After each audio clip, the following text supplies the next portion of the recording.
McMain. We'll call off the stealth bombers. The deal has been struck in Greenland. That is some great news, and the stock market is digging it, at least so far. This is the Marc McMain Show. Tons of fun in store for us today. Athens mayor candidate Mara Zuniga will be joining us shortly here in studio. Our buddy Josh Parker, owner of Campton's Restaurant, with some fantastic news, is going to be calling in and sharing that great news with us. And then in the second hour, David Breedlove, John Jessup. These two guys are on the Walton County School Board. They are just good community dudes, a lot of fun, great fellas, and they're going to be sharing with us. We're going to learn about them, what makes them tick, why they got involved in the school board, and they can give us a little update on what is taking place. So Trump has gotten everything he wanted in this Greenland deal. Now, I don't have all the details. It's still being worked out. And I had purposely waited on diving deep into this subject matter because everybody would just be speculating as to what was the major motivation behind this initiative. And that's not just me, just an average guy. Even my friends who have geopolitical experience and that we've had on the show would only be guessing as to what was truly the origin of this event. Obviously, we can expect it was something to do with strategic value. That makes sense. Maybe mineral rights. That makes sense. There's talk about having dominance in the Northern Hemisphere. That all makes sense. But only President Trump and his cabinet is privy to the exact details and threats that they were seeing long term, and why they went so hard in the paint on this subject matter, and the language that President Trump was using. Language that was, look, I'm going to be honest with you, it rattled the cages of even Republicans, right? There's things that he said that were like, whoo, man, that's pretty heavy duty. But it also made me realize there's something bigger at play.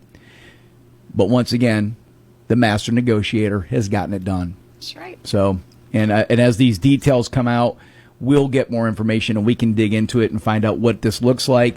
Trump has said it's going to be no major cost to the United States for what they're going to do, but that he is basically getting everything that he wants, and then that he's also backing off the threats to impose the tariffs, and then, of course, that military action really wasn't a thing. Just a negotiating tool. Hey, he's good in 12 months. I mean, I'm proud of all the work he's done for America. So. And cooler heads have prevailed, and everybody can breathe easy.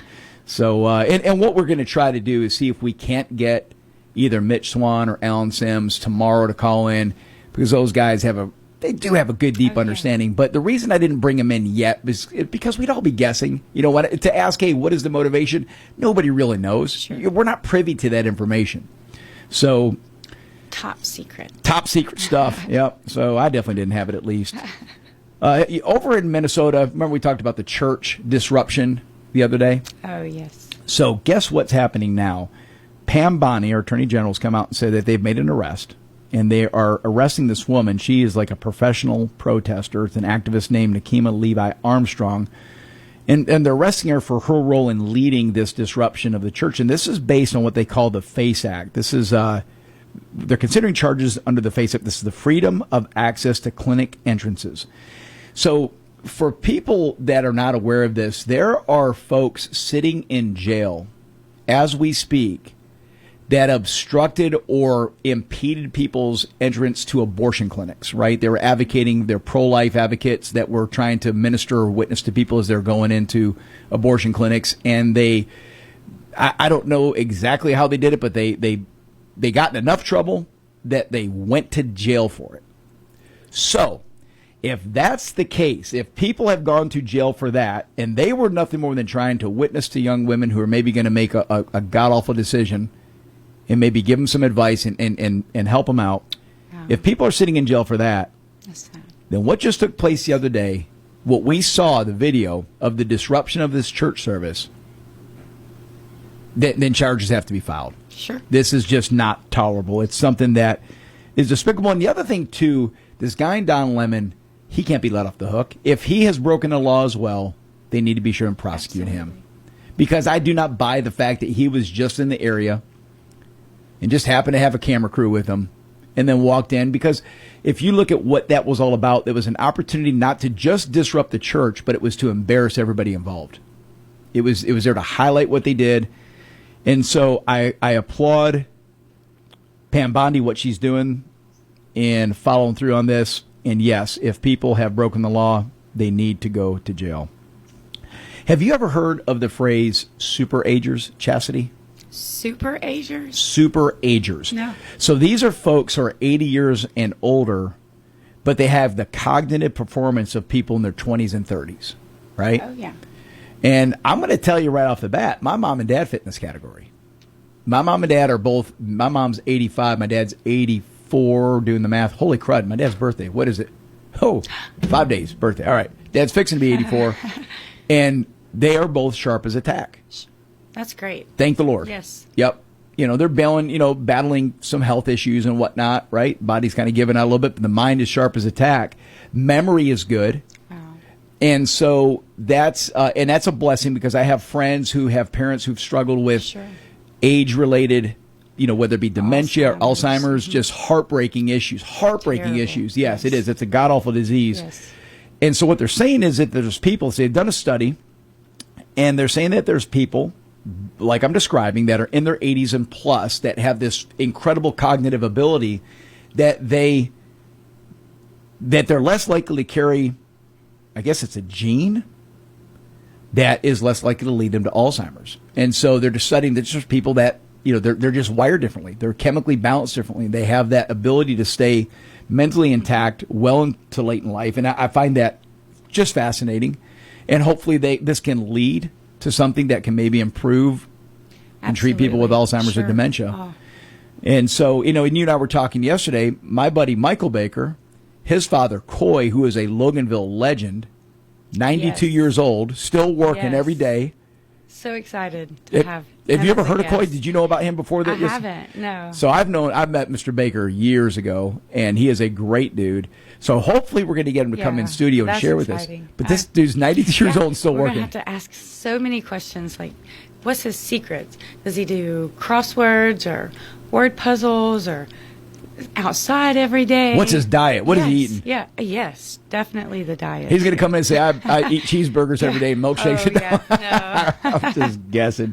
But yeah, so hopefully that can work out. That'll be a lot of fun. And I know a lot of our listeners do know who Mr. Coy Baker is. He is a Loganville legend, 92 years old, and still runs his oil delivery business. Amazing. It is amazing. Great story. I love that. Yeah, it is. Great story. You're listening to the Marc McMain Show. Hey, folks, be careful this weekend. Looks rough. Looks big time rough. We were kind of cutting up about it yesterday, but yes, there's a possibility that we're going to have a massive accumulation of ice. I'm no weatherman. WMOQ doesn't really have a weatherman or a weather woman, but what we do have are brains, and it is looking rough. So Governor Kemp has come out and announced that. I think they're saying this is a state of emergency. Yeah, they're expecting big things this weekend. Obviously, the roads are going to be impacted, but also there's the chance that power lines are going to go down, power is going to go out. So you may be without heat, maybe without food, or the ability to heat up food. So be prepared, folks.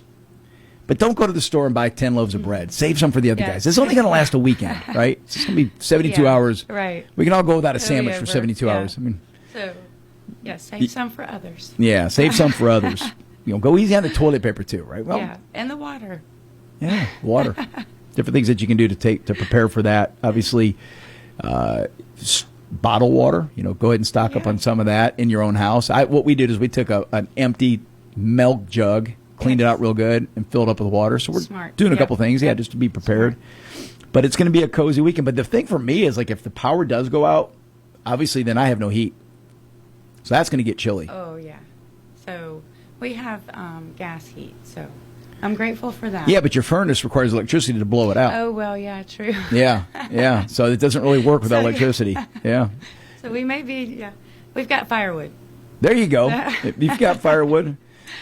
All right. Well, it's going to be cold. And then just another quick advisory to our listeners. In the event that we have this catastrophic weather event this weekend, there's a chance our service is going to get disrupted.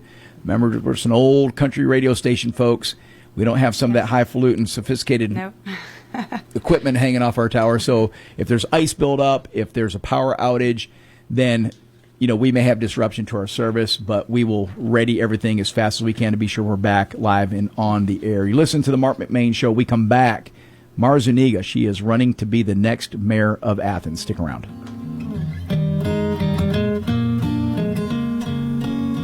These days, many think that truth is relative. You have your truth and I have mine. Speaking your truth means staying true to who you are. It may be how you feel, what you believe, or how you identify. Truth, by definition, means conforming to a fact. Two contradictory ideas can't each both be true. One may be true, one wrong. Or both may be wrong, but they can't both be true. To say so is logical nonsense. So with all the fake news and opinions flying around, how can we know what's true? At Jesus' trial, Pilate cynically asked, "What is truth?" And Jesus said, "I am the way, the truth, and the life." He's not claiming to be one truth, but the truth. Soon after Jesus spoke these words, he rose from the dead. That's enough to convince me that Jesus tells the truth. This is Bryant Wright, speaking right from my heart. To subscribe to Devotions, visit rightfromtheheart.org. Anytime is a great time to make memories of the Yellow River Wildlife Sanctuary in Lilburn. Close to home and fun for the entire family.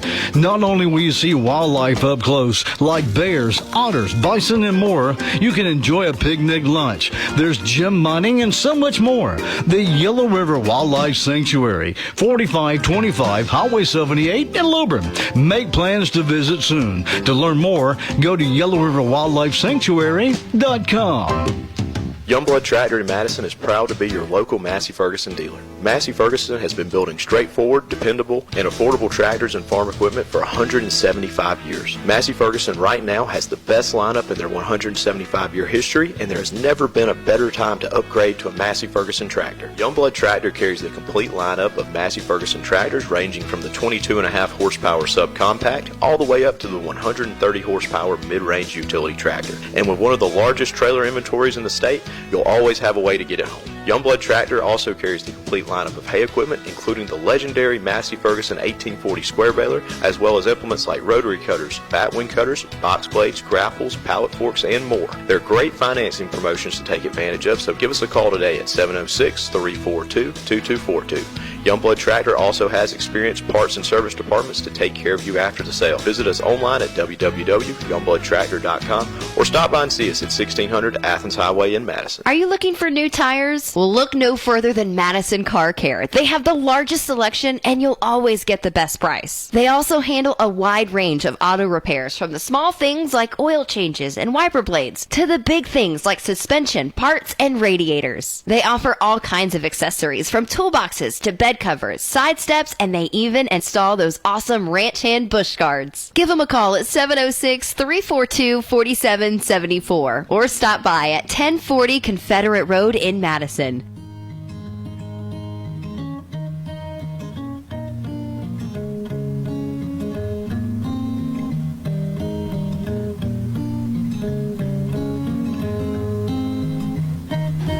Welcome back, Marc McMain, our first guest, Mar Zuniga. She is running to be the next mayor of Athens. Mar, thank you for joining us today. Thank you, Mark, for inviting me to come over and talk about my campaign. Well, I think you may be the first candidate that we've had on the air that you and I could do this discussion in Spanish, but we would lose our listeners. That's right. But I've met you several times on the trail because you ran before for the Athens mayor, right? I did. First race about 4 years ago, and I was running for Congress at the time, and our paths crossed quite a bit. And got to know you, got to know Marco. I'm excited that you're here today, and I figure let's start off by telling the listeners a little bit about yourself, your background, your career, and what led you to this journey. Well, originally I'm from Nicaragua. A lot of people don't know that. You don't see too many Nicaraguans in Georgia. But my family fled from Nicaragua during a time of totalitarianism. This is why sometimes when I hear people talk about totalitarianism, I said, they use that word so loosely. But totalitarianism, and that was during the Somoza regime, it was a 50-year dynasty, and there was no middle class in our country. So I know from my parents' experience, from my family experience, what it is to be living in an environment where there is just rich and poor. There is no middle class. And totalitarianism. So when we came and we fled from there, my parents came here legally. My father came in 1969. I came in 1972. We landed in Brooklyn, New York. Wow. Now, if you look at the history of New York during the 70s, it was awful. It was like a third world country, Yeah. You have a lot of poverty. You had gangs. You had prostitution. Economic development was out the window. So we came during a difficult time to New York. And even though it was very difficult, my parents didn't know the language, we didn't know the culture. My father, after working as a mechanic for maybe 2 to 3 years, somebody helped him put a business. In the worst case scenario you can think of, is poverty stricken. We were able to develop that area and build our business and build affordable housing. And was this in the city? This was in the metro area, Brooklyn, New York. In Brooklyn, yeah. Yeah, Brooklyn, New York. But it was all over the place. I mean, if you look at Bronx during that time, if you looked at the city during that time, it's just the administration was terrible. There was so much poverty and misappropriation of money. That's the way I see it. Corruption. What was your memory of that? Because how old are you at this point? When I'm going to be 60 this year. No. At that point, when you I was 6.5 years old. 6.5. So were you cognitive of this? Were you aware of the surroundings? Oh, at our the point? parents made us very aware of things mainly because my parents didn't know the language and they relied on the older siblings and us who were just learning the language. They really relied on us to help them understand the culture that we were getting ourselves involved in and the language. That's a fascinating concept to think about. You grow up really fast. Right. I mean, I would say we really didn't have a childhood, when you think about it. Yeah, so is Dad then asking you to read the newspaper for him and get things like that? Yes. Because there's no internet back then. Read the newspaper, hear the news, talk to people, talk to other adults about business matter, about things that are going on. That's why when you talk to immigrant children, when you talk to them, you realize that they know a lot for their age. Especially if their parents don't speak the language and don't know the culture, they rely on you because you're a kid. People love you as kids. They kind of welcome you more. And so they depend on that. I find that fascinating. Again, just the burden placed on you. And again, as kids, I know we're resilient. We don't know any better. But also the challenge for your parents. Did they ever reference coming from Nicaragua to New York? And I don't know the situation they came from. But even though New York was in this dire straits time, like you mentioned in the 70s, very difficult time to be in New York, was it still an upgrade for them? I mean, because now it was definitely there's an abundance upgrade. At least. Well, they suffered because of the language and everything. Yeah. My dad was a mechanic by trade. My mom was a seamstress. And just trying to get a job, which they did. They got a job. My father was a mechanic. And just learning what to deliver for the public at that time. Here's the thing. My father was always a person who, when he was growing up, and he has a whole history behind him coming to New York, which is for another day. Sure. But it's an incredible journey and it's an incredible story, having to come from poverty. Both my parents, my father came from single mother with 11 kids. And my mom came from a single mother with 5 kids. Jeez. And it's crazy to think that there was no middle class and all they had under their belt was a trade. That's all they had was a trade to bring them forward. And that was what brought them ahead here in New York, was their trade. Was their skill. I mean, they had no education. And my father has 8th grade education. Right. My mom had 2nd grade education. Think about that. That's In the right. world that we live right now, the perspective, when people say to me, oh, I like this and I like that, I think back and I say, you can do it. That's why a lot of people that know me, that speak to me, I'm very much of a motivational speaker to some folk because I've seen my parents do incredible things. I've seen my brothers and sisters do incredible things. And I've seen a lot of immigrants do incredible things. So I know that if you know the language and even if you're struggling, just work hard. You can get ahead. I know it doesn't happen overnight. This didn't happen overnight. But your parents are a perfect example of the American dream. You come here, Yes. you're escaping a dire situation. You come to New York at the time, which was that was no cakewalk in New York, and I know what you're speaking about. Yeah. And then they go to work. They come here legally. They go to work, and they pursue the American dream. And now look at the roads and the path that's open for you. Yes. And your family. I just love that. It's a And that's great why I'm so story. passionate about the American dream. Yeah. I mean, a lot of people say, no, it doesn't exist anymore. Yes, it does. And I'm willing to fight for it. And I think there's a confusion, Mara. People confuse the American dream, and they don't realize it means going through tough times and working Yes. hard and facing trials and tribulations. They think the American dream is coming and getting free crap. Yes. That somehow over the past 5 or 6 years has really changed. It has changed. So, and that's a frustrating thing. You're listening to the Marc McMain Show. Our guest, Mara Zuniga, she's running to be the next mayor of Athens. Mara, tell me about your career. What brought you to Athens? I wanted to change. Actually, New York is a fast-paced place. We had just endured a fire in our life. We lost a home to a fire. My daughter was young. We decided we needed a change. It just so many things happened, and we looked into Georgia because we looked at other areas where my brothers and sisters moved to, and we loved Georgia. We thought it was fantastic. My husband wanted to buy a farm, which we eventually did. We live on a 5-acre farm. Beautiful. We raise cattle. Our kids were raised there. And so we made the change because of that. When we came here, I made a deal with my husband. I said, I'm willing to live on a farm because I wasn't a farm girl. I was a city girl. I said, I'm willing to live on a farm if we can live at least 10 or 15 minutes away from a major city, somewhere where I can go to the library, to a restaurant. Yeah. And so we ended up in Athens, just looking at the area, loved the UGA atmosphere, the students, the life that they bring. But there also was a little outer area where you see farmland, and we loved the two-world kind of situation. So we moved to Athens because it had the feel that we wanted.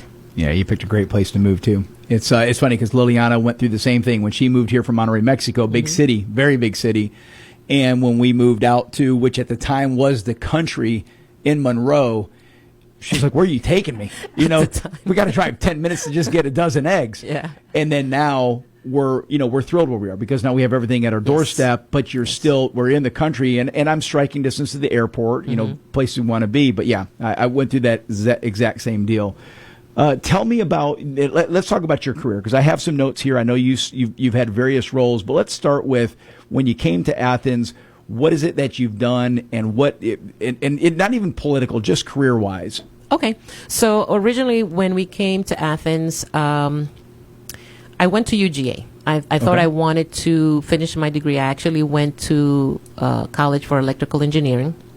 Had a major accident on my last year. Wasn't able to graduate. I was sick for about, I want to say 2 to 3 years. I suffered pretty much. It took me another 2 years to rehabilitate. Wow. So I didn't get to finish my degree almost towards the end. Then I got into my father's business, ran his business. But when we came here to Georgia, we put up a business in restoration. Okay. So it's asbestos, mold, and lead. We had been doing that since we were in our 20s, my husband and I. So we just decided to do that.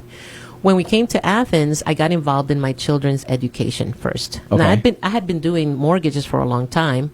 I did that more or less for about 20 years in New York. And I did pursue it here in Georgia for about a year or so. But I decided my children's education was more important. Gotcha. Mainly because I didn't see that the school system was providing for them. And that really made me concerned. And that's this is actually the line how I got into politics, was because I wanted to get into the mortgage business again because I was successful in it and I helped a lot of people. However, when my kids went into school, I saw there was a problem. Your priorities changed. Yeah. Priorities change. I'm a priority person. Yeah. I look at priorities. I see what's most important in my life and in my community. And in this case, my kids were having problems in their school. So I got involved. I became a local government team advocate in the school. Yep. Trying to see how the decisions were made internally, how it functioned. I got involved a lot in their elementary and their high school. And I still remained very concerned. I said, this is just not good. The school system is not working for my kids. And I was an involved mom. Now imagine my thoughts were, what about those parents that have 2 jobs, and they can't get involved? Attend the meetings. They can't, and they right. didn't. There was a lot of parents that didn't. No matter what we did, we couldn't get parents involved. Well, anyway, I put my kids through school. My daughter actually went to UGA. She graduated with a master's degree. Congratulations. Thank you. That's awesome. Yeah. My son is going to UGA. He's under electrical engineering, hoping he finishes that. He loves it. But when I was doing the school thing, I really began to get concerned about the politics in the community. I was reading some things about a new administration coming out, about progressives. That was during the time of 2019, I want to say 2018, 2019. And I just kept hearing things, positive and negative things. I didn't know what was real or not real because the media was just playing with a lot of things. What I was looking at the community and what I was reading didn't match. And that was concerning to me. How come things don't match? Why am I reading one thing and experiencing another thing in real life, So I began to hear people say, hey, you know what? We're polarized, and it's because of the Republicans or this. And now, mind you, I grew up in Democrat New York State. Sure, yeah. Never encountered Republicans. You don't. So I started to hear Republicans are really bad here. They do this and they do that. And it really scared me. And I went up to Marcos and I said, Marcos, I have a crazy idea. I want to go meet some Republicans. He said, why? And I said, well, because I hear that they're evil, and I've never met one. Right. So I looked for an event, and this is who I am. If you know me, I will get into the most uncomfortable places so I can learn the truth.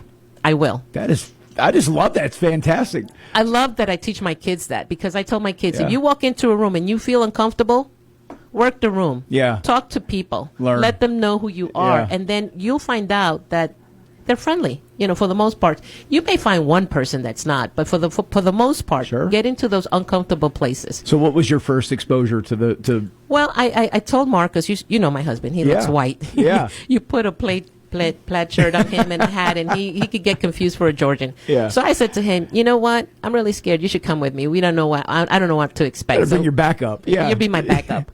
So we went to a GOP meeting. Was this Clark County GOP? Clark County GOP. All right. That's a great friendly group out there. Oh, my God. That time, Kemp was supposed to be at that meeting. He didn't go, but his wife, Marty, went. Wow. Yeah. And first of all, I thought that was impressive, because coming from a city like Brooklyn, right, 3 million people approximately, you will never, ever meet your elected officials. Right. Much less the governor of the state. Oh, much less. Yeah. And so normally you would have to pay in New York at least $5,000 to meet an elected official. To attend an event where, for sure. So who's got $5,000 to meet an elected official, right? So we never came across that. So number one, I was impressed that they had elected officials or their spouses, or whoever. They were coming to meet regular folk. And I said, okay, this is something. And then I was welcomed. It was incredible to me that people were so welcoming, Then they invited me to a GOP meeting, because they said, well, this is an event, but if you really want to know what's going on in the community, you should come out and hear other speakers coming there. Right. I said, okay, that may be worthwhile. So I did. I went to a meeting. That meeting was so enlightening. I was listening to things that were happening that I wasn't reading about, and that my closer circle wasn't telling me about either. And what do I mean by my closer circle? Well, I was going to the schools. I was going to music venues. I was going to, I would say, more social things, you know. So these were other things that I was not listening to, and meeting people that I had never come across. And I thought it was a great opportunity to learn more. So I kept coming more to the meetings, just to get myself up to date and to hear and to meet other elected officials. I really found it nice. It was very community oriented. People wanted to know more about me too, because I think I was the only Hispanic at the time going to these meetings, and they also wanted to know my perspective, which was interesting to me, because I kept hearing that Republicans were racist. Right. Republicans don't like Hispanics. And here was a group of people that wanted to know my point of view on the border, on things that were happening. So not only do they embrace you with open arms, but they're like, hey, tell us what's on your mind. What's important to you? Yes. And what you experienced with the Clark County GOP is replicated over every GOP I've visited. Really? And I pretty much focus on this corner of the state. So let's say from Walton down to Butts County, back over to Taliaferro County, everywhere you go. And my wife, Liliana, is Hispanic, right? Yes. And she would oftentimes open for me, Mara, where she would give the speech or speak for the first 3 or 4 minutes. And it was incredible how a lot of people came up to me and said, hey, why isn't she running, instead of you? So, but it's indicative of how that group, like I said, like you just commented on, they want to learn about you, but they embrace you. Yeah. So my point is, how are they racist? Yeah, right. You have to think about this. How are they racist, right? Yep. If they want to know what I think and how would I change things, because incredibly enough, they asked me, how would you change things? And I kept thinking about that, and I said, well, I don't know. But I started thinking of my younger days when I was a little bit more political involved. I mean, there was a point in my life where, you draw to the music scene. And in New York, the music scene is very connected to the Marxist scene. Right. So I was, kind of drawn into that. And I remembered that in my days, the way you make things happen is by connecting with people. You connect with them through music, through food, through events. And I said to the GOP, well, you guys need to get the word out. You need to get more involved in the community. I know that you guys come together as a team, but you also have to go out. You got to reach out to people. You have to reach out to people. And this is what the Democrats do. Yep. They go out to the communities, listen to the people. and try to help somehow. And I have to say that I do want to say that I believe I was part of something that engaged the Athens-Clarke County more into the community, because we came out to more events, we engaged more with Democrats to hear what they were going through as well, and what regular people don't care about parties. This is something I learned. Regular people care about their issues. Yeah, that's right. They don't care who's a Democrat, who's a Republican. They just care about the person that's reaching out to them. Yep. Yeah. And that's the one lesson that I think that people in Athens, especially with these races that are nonpartisan, they're nonpartisan for a reason. It's about the issues. It's what's going on in our community. So I've come across a lot of Democrats, liberals, and progressives that say to me, you know what, I'm just so disappointed in my party. That's not just the Republicans. Sure. I hear Republicans saying, I'm so disappointed in my party. I hear Democrats saying, I wish there was a third party. I'm tired of my party, And I hear progressives saying, some progressives say, oh, yeah, some of these progressives, they don't live up to the progressive ideals. They're not radical enough.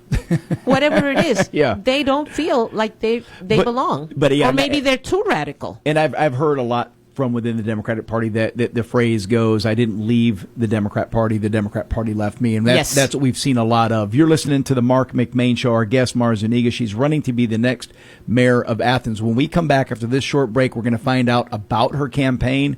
Stick around. You're not going to want to miss this.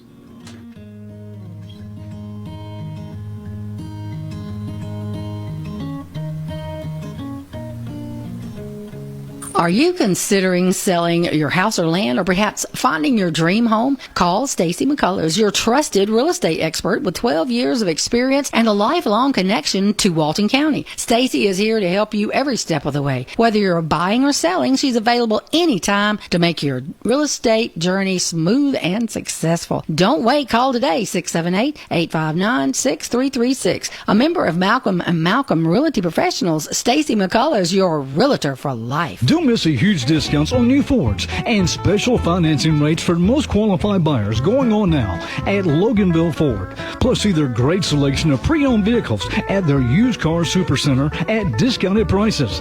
Loganville Ford is your home for Quick Lane, offering service and tires for all makes and models. Open Monday through Saturday at 7 a.m. 3460 Highway 78 in Loganville. Stop in or shop online at LoganvilleFord.com.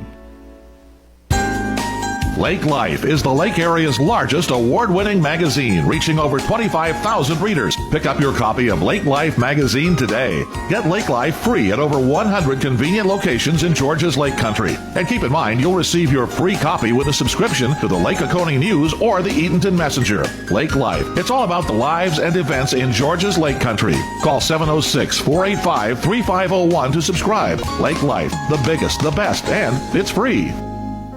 Since 1979, the Tim Stewart Funeral Home family has been caring for families in their time of need. The Tim Stewart family pledges to honor your loved one with excellence in service, compassion, and will guide you in making the right decisions. To learn more about the Tim Stewart Funeral Home family, stop in at one of their 3 locations in Monroe, Loganville, and Lawrenceville. Call 770-267-2594. or go to stewardfh.com. When you walk through the doors of Campton Restaurant, you're not just here for a meal, you're part of a tradition. I'm Josh Parker, 4th generation owner, and for nearly 40 years, families in Walton County and surrounding areas have gathered around our tables to share stories, laughter, and good Southern cooking. From crispy fried chicken to heart-healthy daily specials, there's always a plate waiting with your name on it. We're open Mondays for lunch and Tuesday through Thursday from 11 a.m. to 8:30 p.m. and 11 a.m. to 9 p.m. Fridays and Saturdays. So come on by, make yourself at home, and experience Campton Restaurant, where family tradition meets every meal.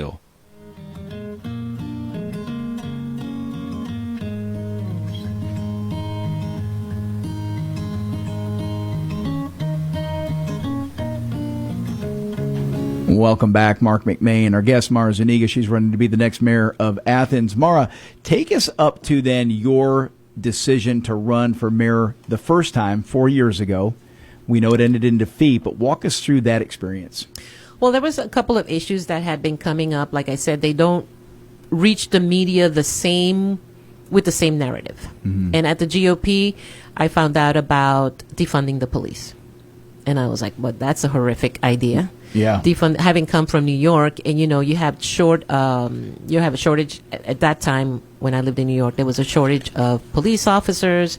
There was the time frame between things being reported and the police being there. I thought, how worse is that going to get in Athens if we defund the police? The other issue that was on the top of the list at that time was the tent encampment. The tent encampment I had issues with because it seemed like a Band-Aid solution to a problem that was evolving and increasing. And I said, oh my God, $2-3 million, I think, for tents. That's unreal. And this was to house the homeless. To house the homeless. Yeah, right. I mean, 50 tents, $2 to $3 million. The math doesn't add up. I mean, the math doesn't add up. I mean, right. How can they even be contemplating something like defunding the police and a tent encampment? When we have organizations in Athens that could have gotten that money, put beds. I mean, there were so many other solutions, which, by the way, were provided to the mayor commissioner through emails. There was even one church who said, I will take a fraction of that amount of money. We will get beds. We will put them in the basement. We will guard them. We will make sure that they never got a phone call back. And they reached out more than one time. So I said, this is crazy. So we decided to do a rally to go against defund the police. And this was kind of new, I think, for the GOP. They've never done rallies themselves. And people were so all of a scared. sudden now you're kind of using the same tool used by the left to then combat them. Yes. Yeah. Yes. So it was like a team effort. Yeah. We all decided we were going to go rally. And there were people that were afraid for their safety. And I said, if they could just go out there, they'll know that here in Athens, I don't think that will ever happen. I can see that in New York, a major city. But here in Athens, people generally are very courteous. They can blow out steam through social media. They could blow out steam in their own videos behind things. But when you meet some of these people that seem radical, when you go face to face, they're not like that. They can be mean, maybe they can say some things, but they're not like what you see in TV. Right. So I didn't think that was going to happen. So I rooted for this. We went out there. We took up signs. We made our case. We went upon the commission. We spoke to them, and we had I had an awesome speech that I wrote that day, and I remember I wrote it from my heart about the tent encampment. It was incredible because as I drafted it, I changed nothing to it, and everybody I read it to said, "Go for it. That's the great speech." So I did, and I was out of time. It was, if you go back and you look at this video, I was out of time. I needed like about a minute and a half more. Right. And Charlie Upchurch, which is a community member who had a business, he went up there and he says, I gave up my time to Mara Zuniga. Really? And everybody applauded and like, yeah, And I finished my speech. And after that, people came up to me and says, will you run? Will you run for something? So that was the impetus of this whole deal. That was the And I thought about it, and I said, yeah.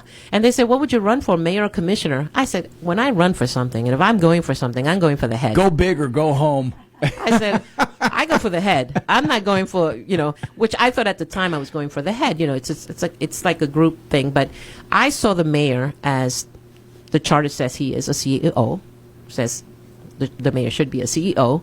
So he's representing the whole community. Sure. You should be able to be a person that sits people at the table with different viewpoints and different takes. And I didn't see him like that. I saw that he was only paying attention to a group of people.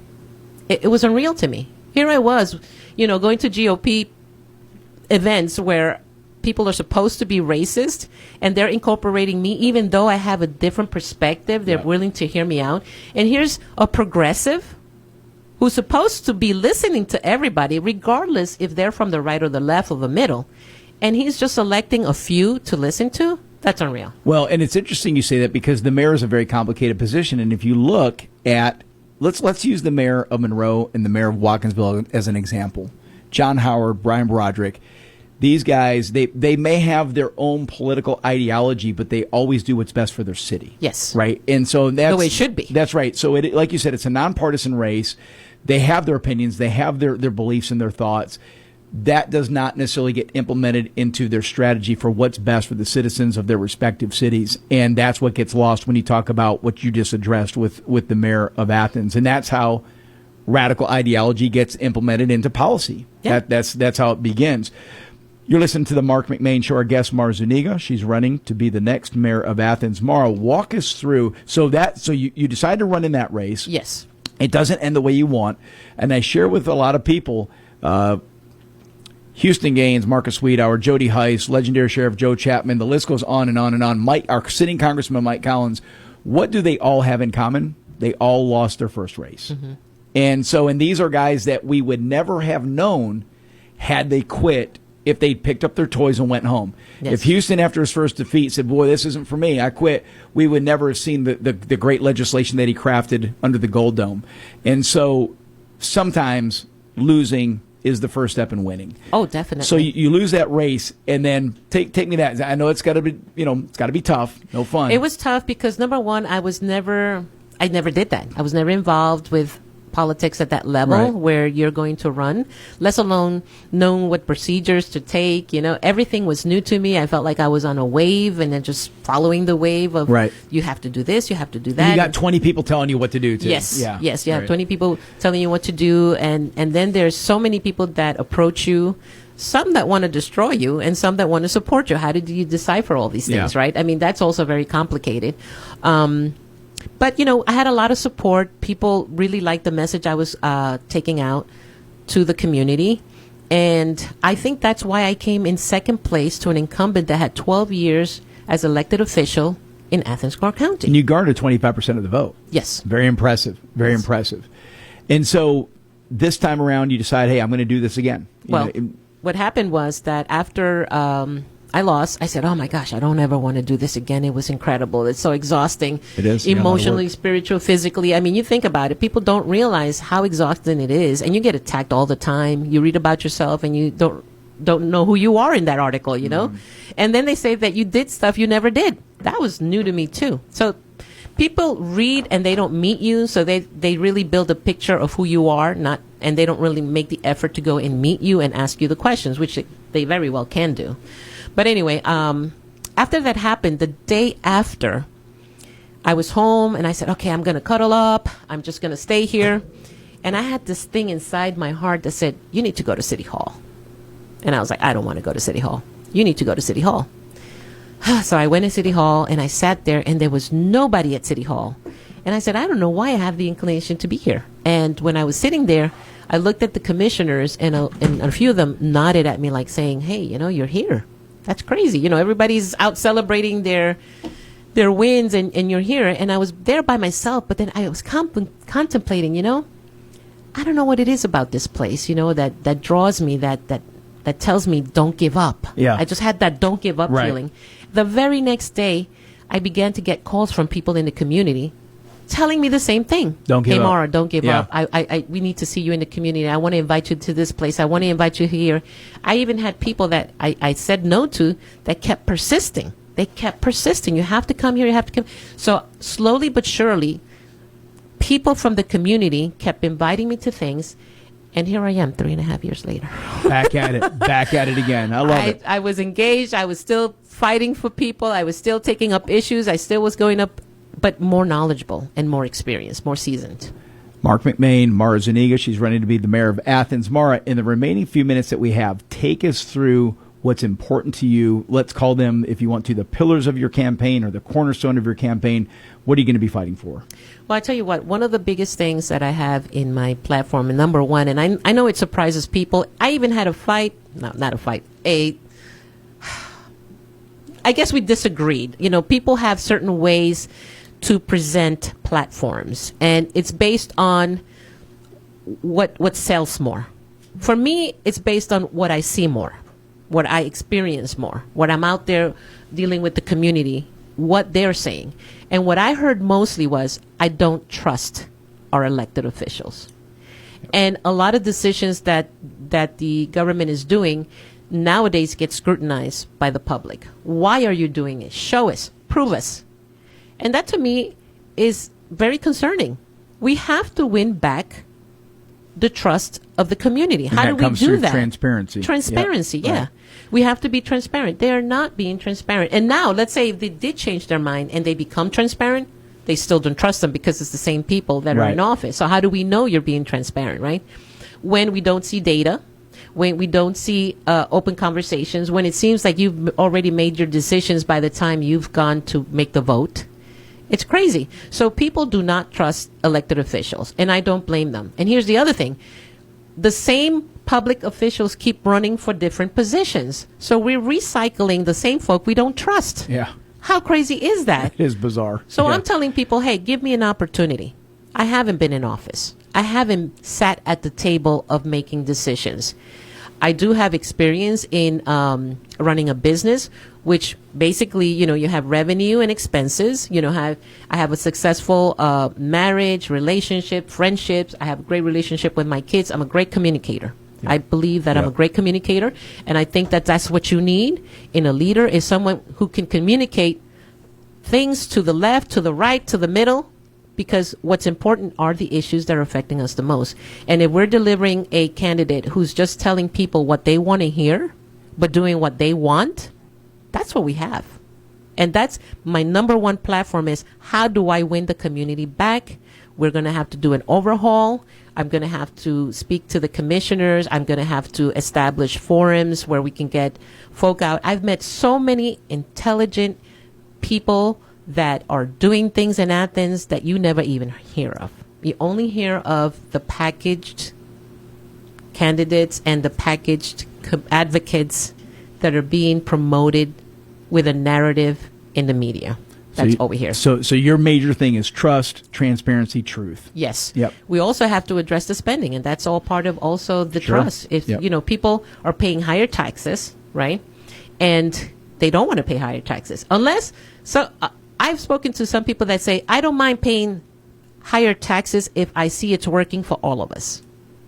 Fair game. It should be working for all of us. That's what the taxes are for. We collect taxes so that it's a benefit to everyone, not to just a select few. And this is what we're seeing, is taxes are being raised, but only a select few are benefiting in Athens. And I hear it all the time. Yeah. So we have to bring that back where we have priorities, and those priorities have to benefit everyone. I love things like trails and whatever else they want to add, walkability. I love all of that. Is that a priority? No, that's not a priority. And sometimes people use the fact that I have priority for infrastructure, let's say. Did you know they did an urban study in Athens, right, which the government paid for? And in that study, it said that Athens-Clarke County is minus $30 million in infrastructure upkeep per year. So it's $30 million this year. Jeez. It's $60 million next year. We don't address it. And so just forth and keeps so on. piling It up, just yeah. keeps piling. Now, what do you need to build? Now, everybody's talking about build. We need to build more because we need to make it affordable. Okay. So when we build more, we need infrastructure. We have a minus 30. Where are we going to get the money, right? Yeah. And if we put it on the developers, then the developers have to put up that cost. Guess what? That's going to be a higher expense for them. So what does that mean? The value is going to go up. We're never going to have anything that's affordable. And it's tough enough as it is. You listen to the Marc McMain Show, visiting with Mars Zuniga. Mara, in our final minute that we have, give you one more chance. Recap your campaign, if you can, in 30 seconds, and tell our listeners how they can get in touch with you. If somebody wants to support you, if they want to get involved in your campaign, point them to a website or social media. So my website is maraformayor.com. My email is mara@maraformayor.com. We would love to have volunteers. The telephone number that you can reach me at, the cell phone number is 706-510-5954 for any issues that you would like to discuss, or signs of volunteerism, anything that you want. But I would also love to hear from anybody who feels that there are other issues that maybe I haven't addressed, That's how they can reach me. And just to register to vote, that's super important. Sometimes people don't realize that they're not in the voting register, so you have to go and register to vote. We need everybody registered to vote. Mara, I greatly appreciate you taking time to visit with us. It's always a pleasure to see you. Please tell Marco I said hello, and I wish you the best on the trail. I know this is not an easy journey, but we need good people running for office, and we're blessed to have you in this race. And can I say one more thing? Absolutely. We have a fundraiser coming up January 31st, which I hope everybody goes to the website and looks and signs up for it. If you want to learn more about me, the platform, my team, KJ Allen is going to be there, by the way. I've invited him, and he's coming on to speak, and you want to know a little bit about him as well. What's that website one more time? MaraForMayor.com. MARAFOR mayor.com. MaraForMayor.com. Yeah. That's easy enough. It is easy enough, and it's going to be a wonderful event. A lot of people are going to be there, but go up there and sign up and come over. It's going to be beautiful. Great chance to meet her in person, folks. Yes. Thank you, Mark, for joining us today. Thank you, Mark. Yeah, absolutely. You're listening to the Marc McMain Show. We come back. Josh Parker's got some great news for us. Stick around.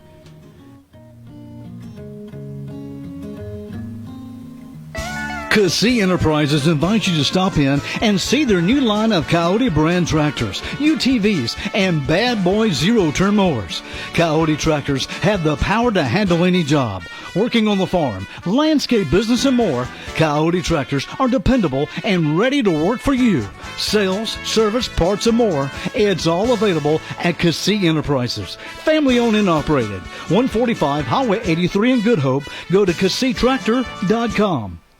If you're looking for a caring dental office that can handle all of your dental needs, look no further. Georgia Dental Studio provides routine and emergency exams. Whether your smile needs a gentle exam, a full mouth restoration, or anything in between, they promise to provide you with exceptional care. They do extractions, root canals, crowns, implants, IV sedation, veneers, and much more. Call 770-464-3626. Georgia Dental Studio, 150 Main Street in Jersey, just a short drive from Monroe, Social Circle, Covington, Bogart, and Oxford. Hey, this is attorney Bart Bitton with Bitton & Bitton. I live and work right here in Monroe, Georgia, and I am proud to serve this area. If you've been hurt in a car accident, you don't need some out-of-town lawyer that treats you like a number. You deserve a local lawyer you can trust, someone who lives here, works here, and takes care of people. So remember this, if you're ever in a car accident, be smart, call Bart. Bitton & Bitton, local lawyers you can trust. When you walk through the doors of Campton Restaurant, you're not just here for a meal, you're part of a tradition. I'm Josh Parker, fourth generation owner, and for nearly 40 years, families in Walton County and surrounding areas have gathered around our tables to share stories, laughter, and good Southern cooking. From crispy fried chicken to heart-healthy daily specials, there's always a plate waiting with your name on it. We're open Mondays for lunch and Tuesday through Thursday from 11 a.m. to 8:30 p.m. and 11 a.m. to 9 p.m. Fridays and Saturdays. So come on by, make yourself at home, and experience Campton Restaurant, where family tradition meets every meal.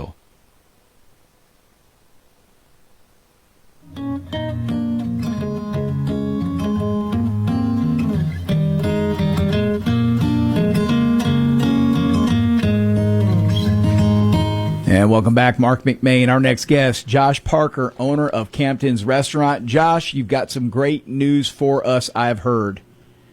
Yes. Owner of Campton Restaurant and one of the top producing real estate agents also in the area. You're a dual threat. We call that in sports a dual threat, my man. There were shockwaves around the community when Campton's closed for what it seemed like a month, but it was just a couple of days. And then I drove by the other night on my way to Winder, and you, my friend, had a packed house at your restaurant. Yes, yeah. We, I kind of hold myself to a high standard, and obviously anything I'm involved with, I try to hold myself to a high standard. And unfortunately, to start this year off, end of last year and the beginning of this year, we just kind of, we needed to hit the reset button. I think the timing of it wasn't that good just because there's been several other restaurants closed down. So obviously it was somewhat sensationalized with the road closing down, South on Broad closing down, Mal's closing down. And then, I just put a thing out, we're closed till further notice. And next thing you know, hey, oh no, you can't close. It was again, somewhat sensationalized, but you guys have been a community staple for decades. And for our listeners that have maybe never been to Campton's, give us a quick 10-second, 20-second background of the restaurant, because this is not just something that you've owned. This has been a family business for years. Yes. It's originally the building was originally built in 1950 by my grandmother, and it was just a country store.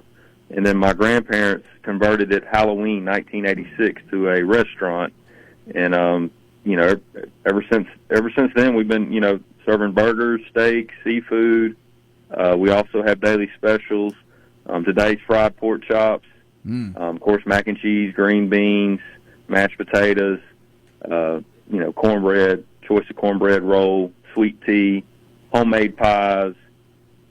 Josh, I haven't had lunch yet. What are you doing this to me for? Shouldn't we be here in the studio? You should be in here in the studio with a little buffet, a little sampling section. You can DoorDash. Hey, okay. Hit DoorDash or Uber Eats. They'll get it to you ASAP. Well, and you and I have talked in the past the challenges of owning a restaurant, and you just referenced the places that we've known that have shut down in January, which is the number one month for closures of restaurants throughout the year. People, if they make it through the holidays and they get into January and they're struggling, that's a tough month in the restaurant business. So you and I have talked about this. It is not an easy business to run. And even when you're running good, business is good, the profit margin is still very slender. There's kind of a misconception that people, that guy owns a restaurant, he's making huge money. It's not the case. Yeah, the room for error is very small. And again, I try to hold myself to a high standard and be a leader. And then in the restaurant business, you have to you have to hold people accountable and obviously put people in leadership roles.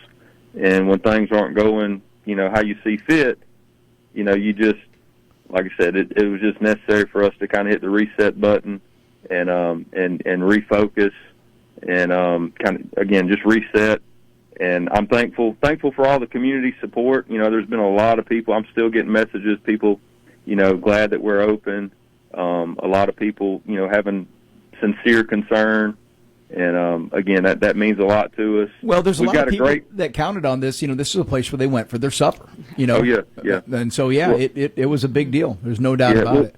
And we've got a great core group. The thing about the restaurant business, I can't do it by myself. We've got a great core group of people up there. Renee Lewis, she's been there for almost 30 years. She worked for my grandfather. Carrie Thurman, she's been there, on and off for, 25 plus years. My mom, Susan Parker, she's been there, basically since I was a kid, 35 plus years. So we've got a really solid core group of people up there. And Josh, are you guys hiring right now too? Yeah, I'm in the process of kind of adding some new team members up there. We've definitely had a lot of interest, had a lot of applications. So going through that process is just trying to find the right people and get the right, make sure we have the right fit in there to keep serving. It's all about, at the end of the day, it's all about the customer. You want to serve quality food at a fair price, and obviously provide a great customer experience. When you walk through the doors at Campton. Marc McMain, our guest, Josh Parker, owner of a Campton's restaurant, also real estate agent. You're right. You got to find people that fit your culture, of people that want to serve. It's it's a service business, and I don't think there's anything more warm than going to a mom and pop owned restaurant and sitting down and getting full service on a good home cooked meal. That is just as good as it gets. And I love it. And I'm thrilled to see that you guys are back in action. Josh, in the remaining couple of minutes, too, as I said, you are a dual threat. You not only own a restaurant, you're an excellent real estate agent. Any quick market update? And do you have any listing that you want to tell us about? Anything that's special on the market? Because I see your signs all over the place, my friend. Yes, sir. Yes, sir. So for the 6th year in a row, I was the top producing agent at my brokerage, the Home Store. Congratulations. So very thankful for that honor. Just looking back at, Walton County, we'll just touch bases on Walton County. There was over 1,300 single-family homes that sold, 1,314 to be exact, with an average days on market of 56 and a median sales price of $420. So those are just some stats for Walton County. Still kind of seeing a disconnect from, median list prices versus median sales prices. The median list price was $491 for Walton County for the year, and then obviously the median sales price was $420. So, kind of seeing that flattening out as far as prices are going. Right, came down a bit. Now it's kind of leveling out. Okay. Yeah, it's kind of leveling out. A couple of listings that I'd love to highlight. Sure. I've got a signature building right as you enter the downtown corridor in Monroe on North Broad Street. It's the old Dickinson and Willis lawyer attorney office. It's 338 North Broad Street. It's about a 4,000 square foot building. It's four-sided brick, There's about 20 parking spaces. It already has a parking lot. It's a commercial property, but it could be converted potentially back to residential if somebody wanted to do that. But and Josh, think about this: if you're a business owner and you're thinking of relocating to Monroe and you want to make a statement, that building is the one to do it in, because everybody that's coming from I-20 into Monroe, that's the first big structure, if you will, that you're going to pass. And you're talking about a prime spot. Yeah, I know exactly what you're talking about. I think it would be a great location for a radio station. So, hey, we're a small market, Josh. That's we got a tight budget over here. We're just we're a little country station out in the middle of Good Hope. I could see WMOQ relocating their headquarters to that building right there. I could see it. I've got a vision. Maybe we can talk about some finance options. Get creative with the financing and get y'all right there. That way, I can just come down to the station. I can just hop on, hop down from campus into town, and we can do this in person. I don't know if our 330-foot tower would fit on top of the building. That's the big problem. But we've got that property listed at $1.1 million. Another property I've got listed down in Covington is 2204 Monticello Street. It's better known as Regency Hall. It's an 8,000 square foot home. It's listed at $1.1 million. Really beautiful home. I encourage y'all to just at least Google it, look that up. 2204 Monticello Street is probably one of the neatest, most interesting properties I've ever had the opportunity to put on the market. And then I also have in Monroe 1079 Monticello Drive. We just did a price improvement on this home. This home was built. It's in Jefferson Plantation, which is off HD 8th. It's listed at $450.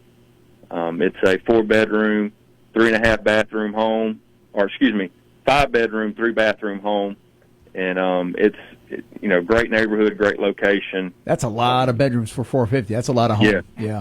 It's a beautiful home, almost 3,600 square feet. Good with Lord. A partially finished basement. So that's a massive home for the money. Yeah. Wow. Okay.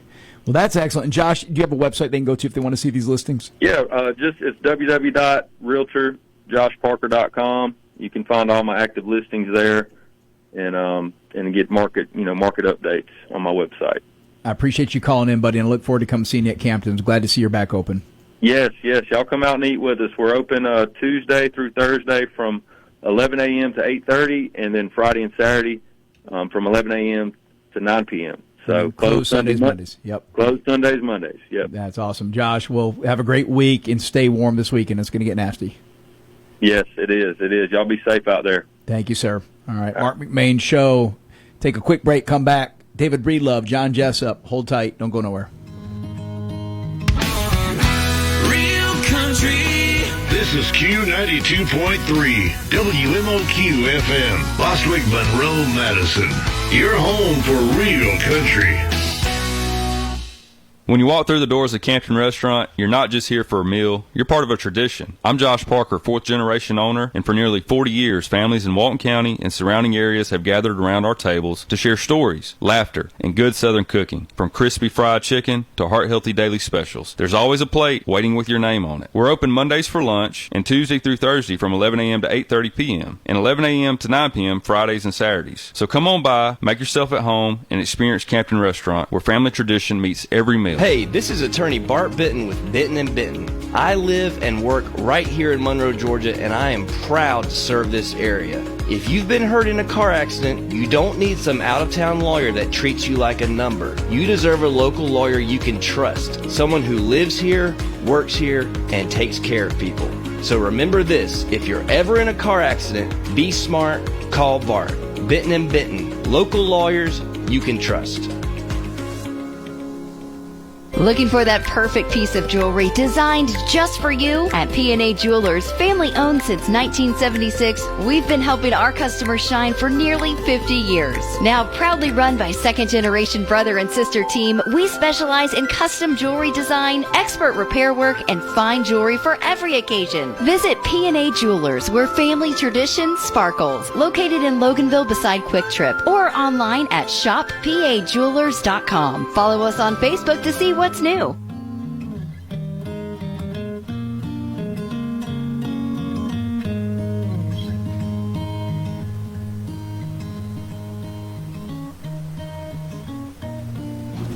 And welcome back, Marc McMain. My next guest, two buddies of mine, John Jessup, David Breedlove. These gentlemen are part of the Walton County School Board. Guys, thanks so much for joining us today. Well, thank you. It's good to be here. Yeah, thanks for having us. First time for me to be on the radio. Is it, so I've been told I got a face for radio. No, you got a voice. You got a face for TV, John. You guys are handsome devils. David, is this your first time here to the station? This is my first time to the station. Okay, what do you think of our humble dome? I like it. Not bad, right? It's something out of WKRP. That's right. Yeah, WKRP in Cincinnati. A lot of our younger listeners will have no clue what we just talked about. That's old school. That is old school. Well, we're proud of this place. We are obviously we're out in the middle of the country. You know, we're actually in Morgan County, where the station sits. This building has been here for decades, and when we kind of came in and did a little, I'm not going to call it a renovation. We just did a tidy up, right? You had Les Lane and Julio were this was their place, and it had a lot of man features, let's call it. And then I brought in Charlie Morgan, who y'all didn't meet. She's our station manager. Her baby's sick today, so she's taking care of her. And Chastity, my producer, they came in and I wish I could have showed you before and after. Yeah, no, this is nice. It is nice. And it turned out great. We're proud of it. We're proud of it. So I'm excited about having you guys. And let's do this. Let's start off by telling our listeners a little bit about you, maybe your career, and everything up to why you got involved in, what was your motivation to get involved in the school board? And John, we'll start with you. Okay, great. So I actually moved to Walton County, Loganville area when I was entering the 5th grade. Came out of Decatur. Okay. My parents had lived on farms in different states. They wanted us to get out of the city and into the country. So moved to Loganville off McCullers Road. So that was the country back then. Yep. Shout out to some fine folks out in that area. Coy Baker, Huey Long, Louis Moons. That's gentlemen who are still alive who had influence in my life in some way, or another. Graduated from Loganville High School. Spent a few years in college, got involved in the ROTC program, enjoyed that more than I did algebra and English 101. So I jumped into the Army, enlisted for 3 years. Did you really? I did, yeah. And then came out a little bit more focused on college, more mature, ready to hit life. Went back to Gainesville Junior College, finished with my associate's degree, and then transferred to UGA, where I was in the business school, got my degree in accounting, and then went to work in Gainesville, Georgia, in a CPA firm, a regional firm up there. Met my wife there. She was a CPA. We kept it under wraps from the partners for they probably weren't happy about that fraternization amongst the employees. Exactly. Kept it under wraps for about a year. And then we decided, hey, we're going to get married, so we better tell them. A couple of them knew. They just laughed at us, said, we've known you guys have been dating. I got my CPA certificate while I was there. Went to work for a company called Rock 10, was a manufacturer of boxes, cardboard. At one point, 30-40% of the boxes you would buy in a grocery store was made came from them. Yeah. They were headquartered in Norcross. They relocated us to... Now, at that point, after we got married, or after college, I moved up to Gainesville, where I worked. We got married, and while I was at Rock 10, they moved me to Chattanooga for a couple years, or the family, to get some operations experience. And then basically they said, all right, want you back at corporate. I asked my wife where she wanted to move back to. And originally she told me it would never be Loganville, Georgia, but we had one kid, one on the way, and Grandma and Grandpa still lived in Loganville, so we got back to Loganville that way. Been here since 2002, back in the community where we live now. And basically how I got on the school board was Coy Baker, who I'd worked for as a young man, who was influential in my life, had been on the school board for 30 years, I got a phone call saying that the school board member for my district had moved out of county, and so there was an opening. Would I be interested? So talked to my business partners, and they said, "Yeah, go for it." So they didn't mind you getting into the politic realm. No, not too much. So speaking of them, so I've been with Alcovey Builders. We build 25 houses or so a year here in Walton County. You guys have made a great name for yourself. Fantastic. Thank you, Mark. Builders. Yeah, thanks for all the kind words. And two partners, Rodney McCart and Patrick Allen, both great guys. Love working with them. And 3 kids that have gone through the school system, and appreciate everything. That's awesome. Well, and you mentioned Coy Baker. It's funny because we actually were having dinner last night with Michael, and so I said, Michael, so you got to get your daddy on. So we're working on bringing Coy in here. You know, he's 92 years old. He has to find he's got to find a break in his day where he's not delivering oil. No, exactly. I mean, listen, he's full of incredible stories from back in the time when the school board was. I tell them, hey, it was probably more fun back then, but we're a lot more organized and less drama. How about that? You listen to the Marc McMain Show. John Jessup, David Brelover are my guests. David, tell us your story. Yeah, so my family, of course, is from Walton County.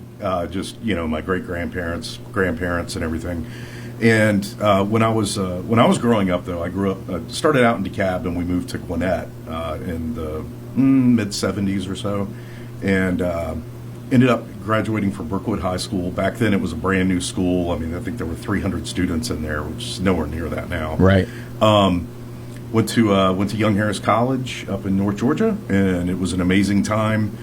Got home and went to work for Eckerd Drugs. I remember Eckerd, yeah. As a drug brings store back some manager. memories. Yeah. My family owned hardware stores, so I kind of grew up in retail. Yeah. And so Eckerd wasn't a leap for me.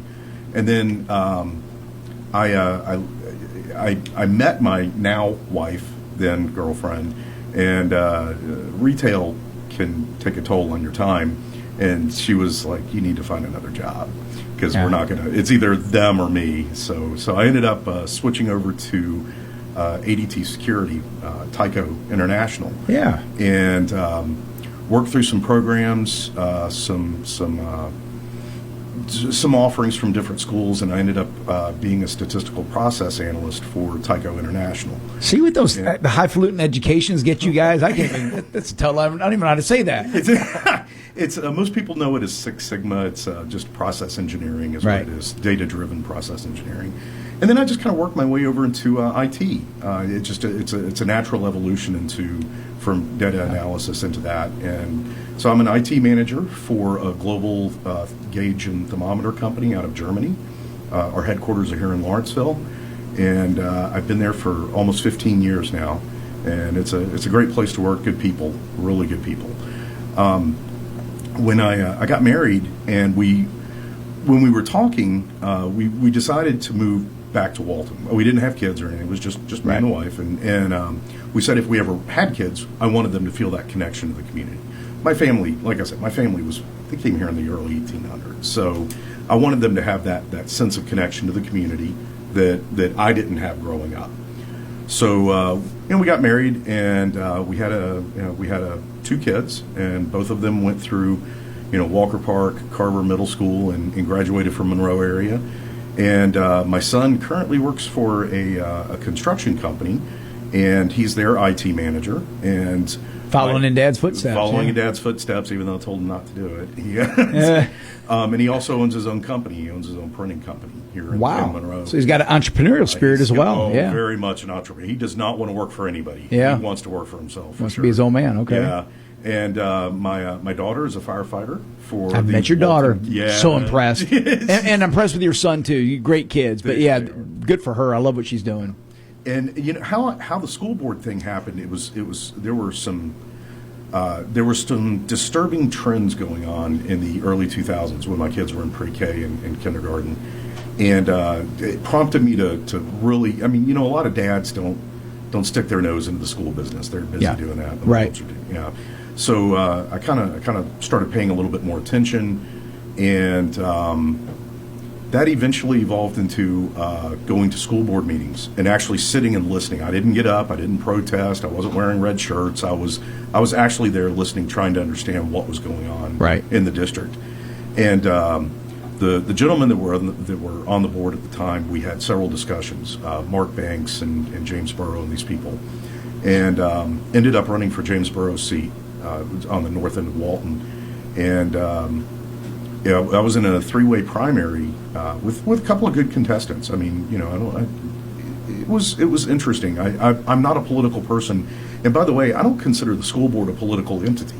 Yes, we are elected. Yes, we do things like that, but it's different than a typical political position is. So And I've been on the board since I was elected in 2008, and I love it. I enjoy the challenge. There's a lot of things that you have to run through a gauntlet that I'm sure we'll be talking about today on the show, and that's about. Well, and it's interesting because what you talked about too, not political. I don't know where this came about over the past 5-10 years, where you started seeing politics really enter. We saw it happen in Gwinnett. Was probably the first place that, at least locally, that we saw this take place, where ideology began to permeate into the school system, right? So as opposed to what is best for the students, what is best for the parents, it then became what is best for the party, right? Especially when the radical left kind of got involved in that. And so I don't really plan on dragging politics into this conversation, but you do run partisan races, right? You have to identify as either a Republican or a Democrat. But I find it interesting because I've talked to you guys in the past before that even you guys feel that with your board, and maybe not everyone's on the same ticket as you, they're not the same party as you, everybody's motivation is the same. They want the best thing for the kids. Exactly. And that's why when we go into a board meeting, you will never hear us talking about politics. Doesn't come up. It doesn't even come up. I love that. The only thing that matters is, are we doing what's right for the kids right now? Yep. That's all that matters. And again, we have to navigate a gauntlet of crazy, for the state and the federal government.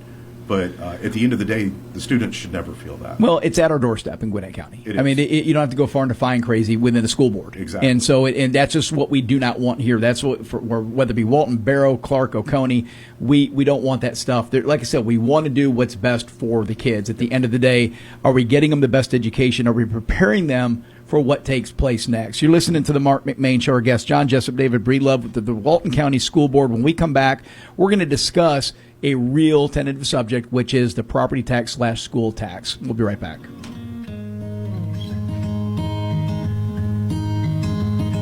Hey, this is Doug. And this is Robbie. We own and operate Foy Tree Service. When you need tree cutting, stump grinding, lot clearing, mulching, firewood, and more, call Foy Tree Service. Serving Morgan County and surrounding area since 1987. With top quality service and fair prices, we take pride in our work, and we do everything to make sure that you are a happy customer. That's Foy Tree Service. Call us at 706-342-8733. That's 706-342-TREE.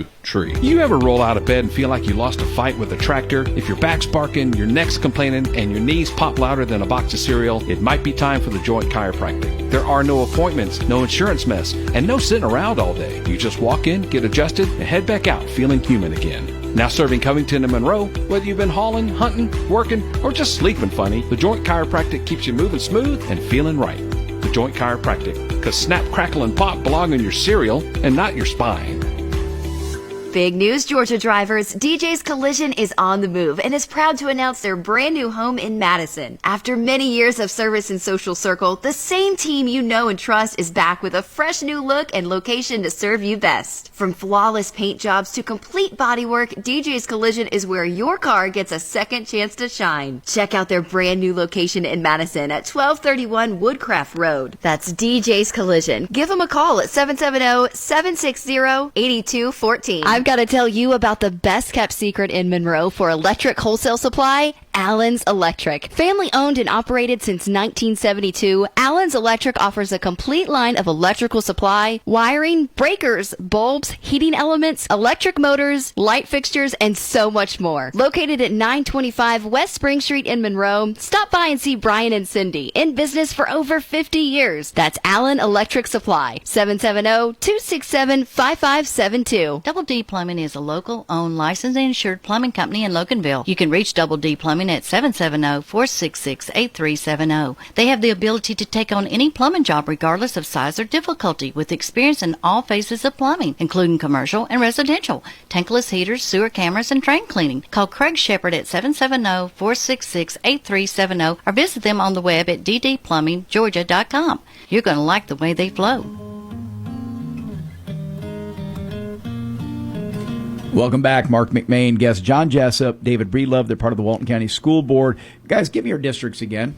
Yeah, I'm District 6. I've John got is that District 6. Where is District 6? Kind of the Loganville area, say, where Loganville Middle School, primary school on Bay Creek Church Road. Okay. That, if you go up to, say, part say the Loganville High School, Okay. on down to about that Good Hope, not Good Hope, I'm sorry, the Between area, and just to the south of 78 a little bit. Okay. Yep. I'm District 7, and so I tell people if you look at a clock face, I go from 11 to 3. So I'm Bold Springs all the way over through Gratis and that area. Yeah, like you said, out the north to- end. Yeah, Yep. north end out to Snows Mill. Yep. And I've got the north side of Snows Mill, and then it transitions over to Karen.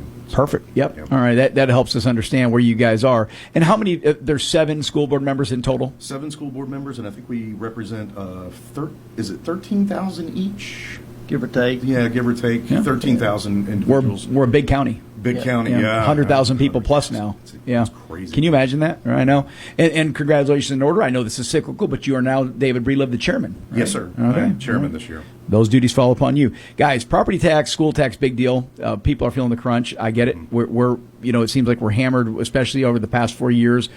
Now that gas prices are coming down and we're getting some relief, but under the Biden administration, it was tough. And when you compound the property tax into that, people were struggling. There's obviously some people that don't really understand the complexities and the difference between property tax, school tax. So I'm going to let you guys talk about the school tax portion. And John, I'll start with you. Can you just give us a snapshot of what what's involved in that capacity? Sure. So let me first just kind of start by saying how we're as a school system, we're not for profit. So we're not trying to raise taxes in any way to make a profit or have abundance of reserves. So what we start with is a budget. What do we need to run our school system? And that starts at, just to give you an idea, 90% of our budget goes to employees and the benefits. 90%. 90%. Yep. So that leaves 10% for school bus maintenance. On the schools. Now the big capital projects, we have a SPLOST for that. So that helps tremendously for those of you that are listening. Vote for SPLOST because that keeps property taxes down. Otherwise, we'd have to increase the millage rate to, do additions to schools and whatnot. But at the basic level, we build a budget to give the kids the best possible education we can, always keeping in mind the affordability of it for the stakeholders of the community, which, listen, we know there's some folks that kids are way out of school. Maybe some folks have moved in that never had kids in our school system. But as David alluded to earlier, our main focus is always on doing what's right for the students. And we tend to think we run a very lean budget with very little overhead. And we'll get into some more of those numbers if time permits in this segment. What I would like, and David can jump in as well, but so at that budget, let's just say we're at about $150 million budget and we're educating about 14,500 kids. So $150 million annual to make the schools operate. Yeah, and that function. comes out to a little less than say 10,000 per student, right? Okay. Seems high, I know it does, but if you send a kid to private school, then you realize, well, that 10,000 maybe isn't quite as high as I thought it was. Yeah. But So we get funding from the state, a certain percent, about maybe what David. 65. So 15% of our budget comes from the federal government. Okay. About 65%. It's ish. 65% comes from the state. And when you look at the state's budget, we are actually the biggest expenditure. Not Walton County, but schools. Overall. Public schools are the biggest expenditure for the state.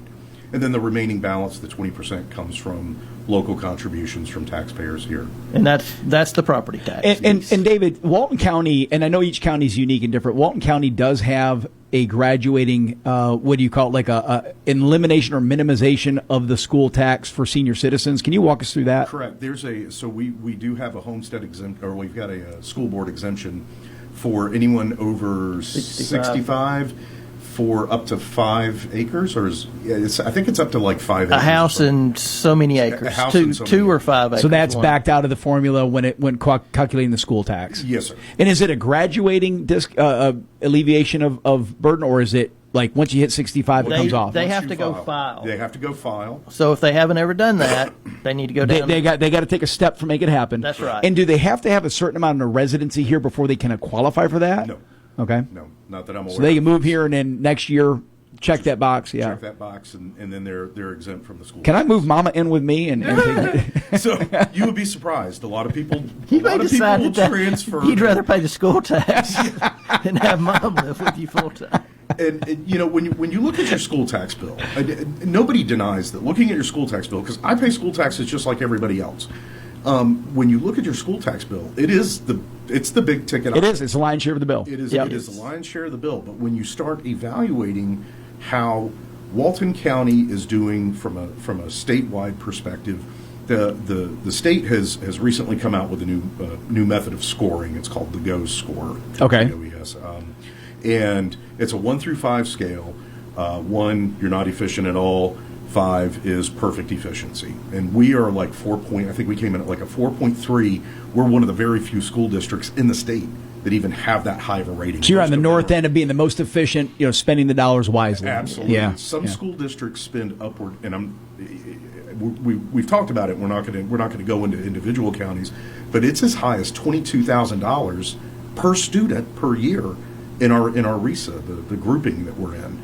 And we operate, like John said, around between 10 and 13,000 per student. We have one of the lowest rates per student of cost. Yeah. Cost. So what, if you translate that to a business, what we're offering a high quality product. Our graduation rates were 94. No, higher than that. Is it 95? Yeah. I think 95% at the lowest price. Top in our area, highest graduation rates. Yep, we're doing it with the lowest costs in our area per student. Brilliant. Now, a lot of things are in our favor in that. Demographics and so forth play into that. Listen, for whatever little bit of success or for the success that our school system has had, the school board plays such a very small part of that.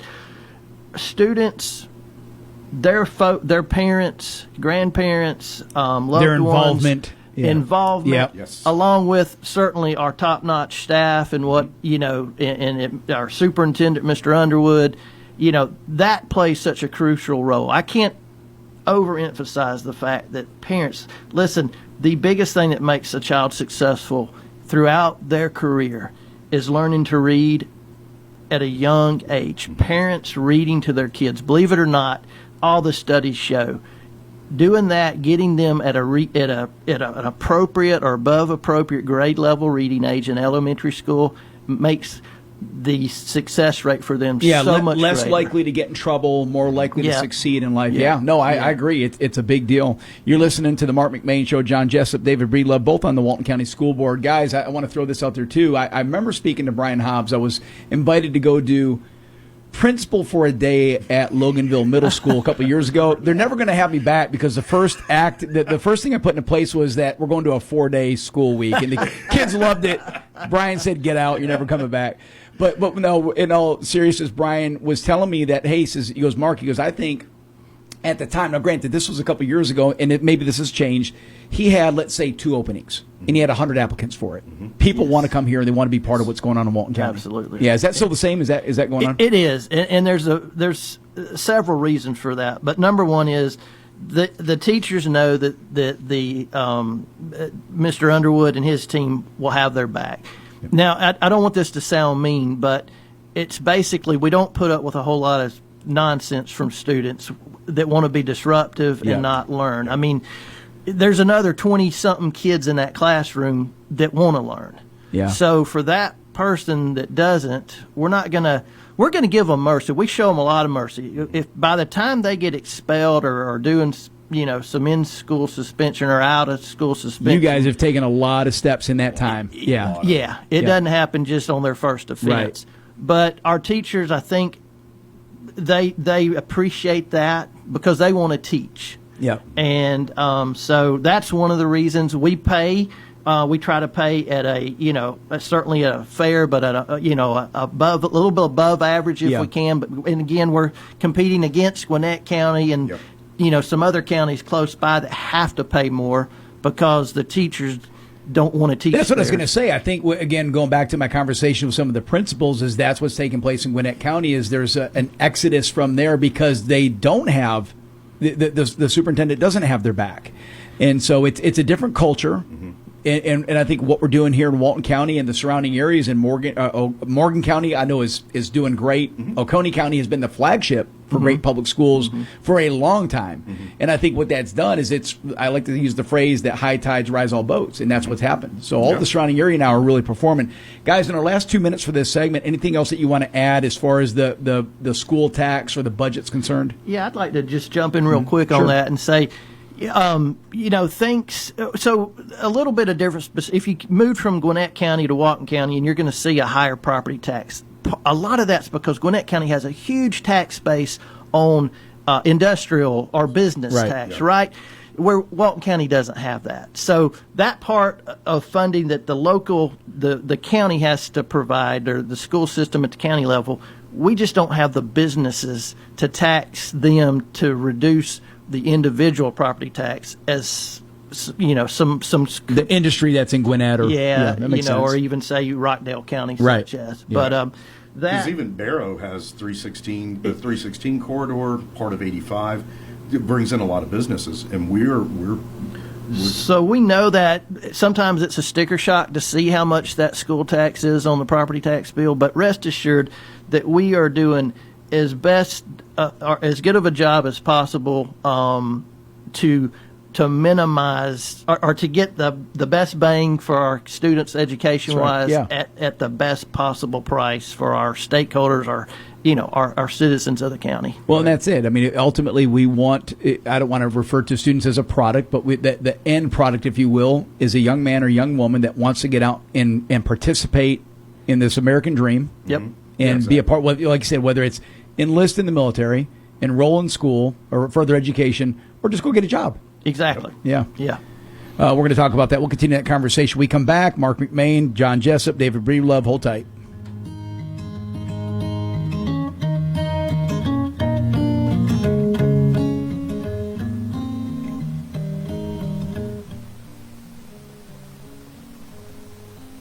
Ready to grow your small business and reach thousands of new customers? Say hello to Town Values Magazine, formerly MTM Shopper, proudly serving the community for 22 years. Every month, thousands of magazines are mailed directly to homes in Walton, Oconee, Barrow, Rockdale, Newton, Gwinnett, and beyond to further expand your reach. Our magazine is packed with valuable coupons and services offered, helping families save money while supporting the community they love. We specialize in local direct marketing that works, building your brand, driving sales, and connecting you with the customers who matter most. Plus, we're online at townvalues.com and on Facebook and Instagram, giving your business even more exposure in print and digital. Ready to reserve your space in the next edition? Call Liliana at 770-267-6650. Town Values Magazine. Local, trusted, powerful. Helping businesses grow and families save.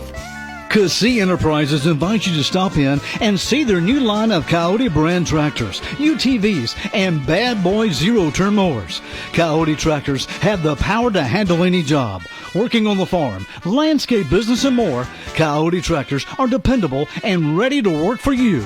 Sales, service, parts, and more. It's all available at Cassie Enterprises. Family owned and operated. 145 Highway 83 in Good Hope. Go to CassieTractor.com. John Supermarket in downtown Monroe is proud to serve the Walton County community for over 50 years. 3 generations of the Thompson family offering the freshest produce, quality meats, everyday essentials, and now featuring Bistro South, a quick service restaurant with freshly made Southern cuisine and ready-to-heat gourmet meals. Always proud to support local farmers and suppliers, John Supermarket has the best meat in town and tons of weekly specials. Stop by and see them for all the ingredients, meals, snacks, sweets, gifts, and everything in between you need. Welcome back. Marc McMain, my guest, John Jessup, David Breedlove, members of the Walton County School Board. Gentlemen, misnomer. School board members make fat stacks of cash. True or false? It's so false. It's insane. So our pay is actually set on a scale, it's approved through the general legislature downtown, and we make 10% of what a new teacher with zero experience makes. Okay. With the lowest degree. So we bring home about it's about $360 a month. That's gross. That's before Uncle Sam gets his piece. That is disgusting. Oh, gross isn't gross. I sorry. Yeah. I'm just kidding. No, I get it. Yeah, that's you're certainly not in it for the money. Yeah, you're not doing this for the money. You're doing this like both you guys have you had children in the school system. Yes. You identified things that you maybe weren't at peace with, or you realize, hey, if I don't get involved, who's gonna? Exactly. And that's That why was you exactly. Yeah. Yeah. Right. No, I like that. Let's talk about some initiatives and talk about challenges that you guys are facing. But we'll start with initiatives. What are some of the things? And I get it from a school board perspective. There's only so much that you guys do. You're maybe, let's call you the rudder on the ship, right? You're not necessarily calling all the shots, but you kind of can guide or keep them in the guardrails. What are some of the big things that Walton County is looking for the public school side? Well, and just to clarify, because you brought this up, as a school board, our function is pretty limited. We've got a CEO/superintendent who runs day to day. Him and his cabinet. He's got an incredible team that works with him. But as a school board, we're tasked with about three main things. Number one is approving the financial budget, the school budget for the year.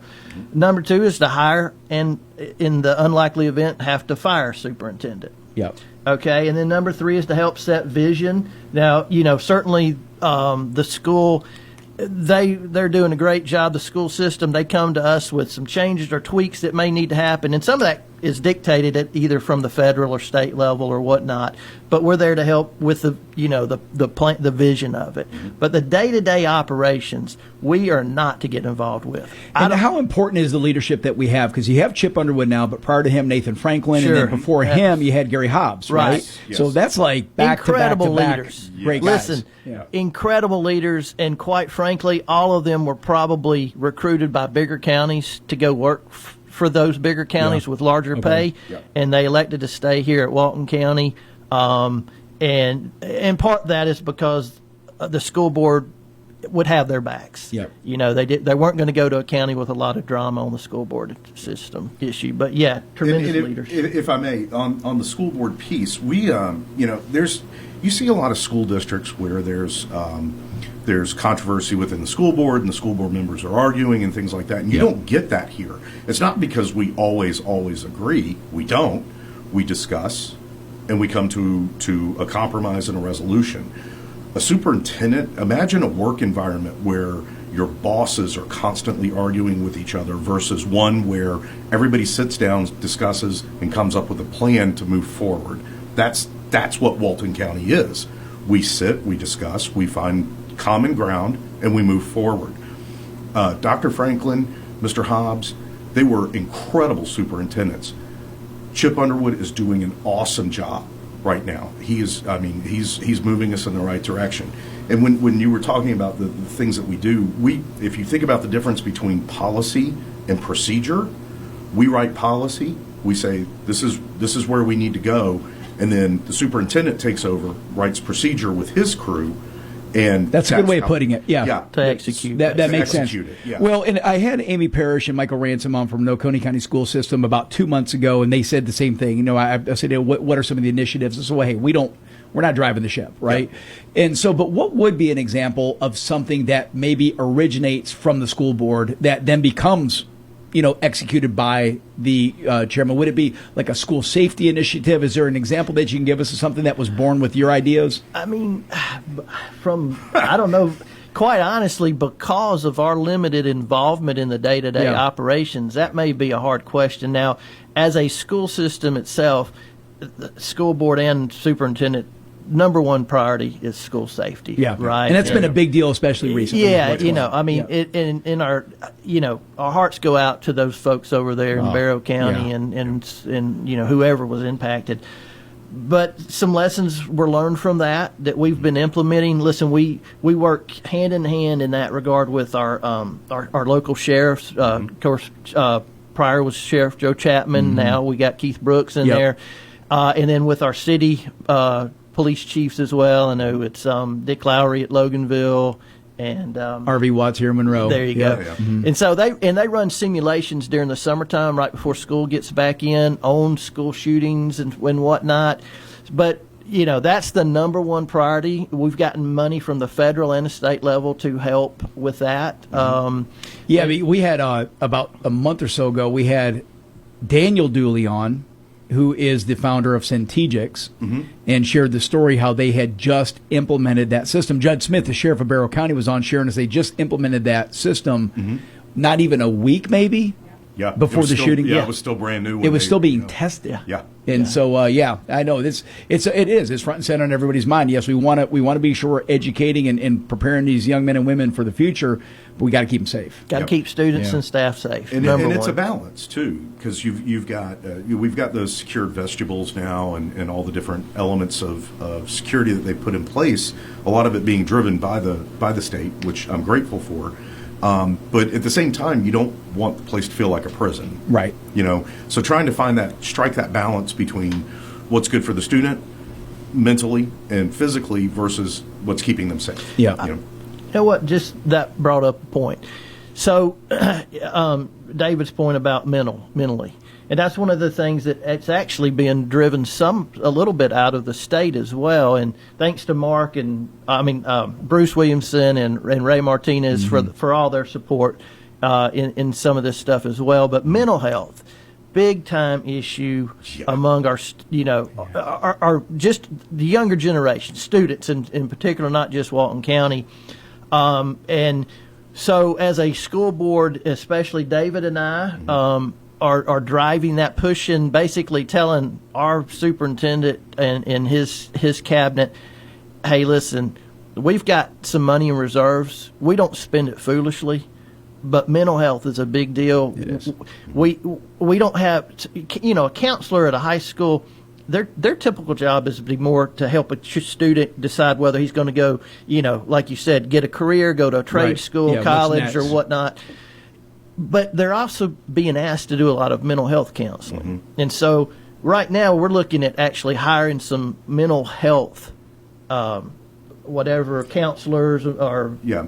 So there's Dave actually, can jump in. Well, there's actually a federal grant that we have right now. We're one of 7 districts in the state that has this grant that allowed us to put in place some mental health counselors for the students.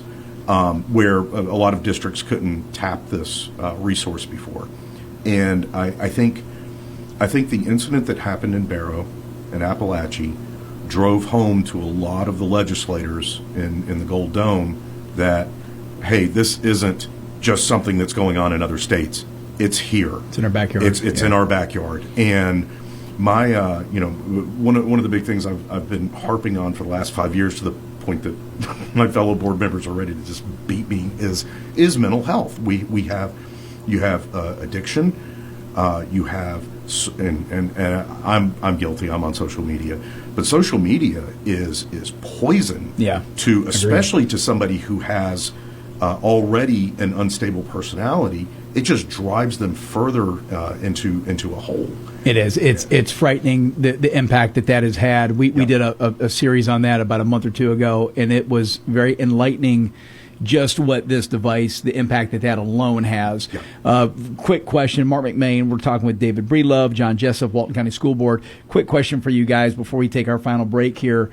Going back to that, I guess you said 7 school districts were provided some federal money to. Was this a prototypical deal so they can say, hey, we're going to develop a proof of concept that it works? Is it going to grow from there, or what's next? It was a grant program that we were able to tap because we'd already met some of the initial criteria. Got you. Okay, yeah. Something y'all qualified for. Something we qualified for, and we thought we'd give it a try, and it's been huge. So now you have somebody in the school that if a child has an event that they need to discuss with somebody, it has nothing to do with what's next. It's like, hey, this is going on for me now. I'm battling this issue. They got somebody they can go to that's trained to help them. Yeah, we don't have them in every school yet, but that's the goal. Okay. And as this board, I think that's one of our big overarching pushes for this year is, hey, let's find the right people for that position, and let's make sure our schools have what they need, because so much can be avoided if you get in on it on the front end. It's a big deal, guys. Yeah, and if I may, really quick on this,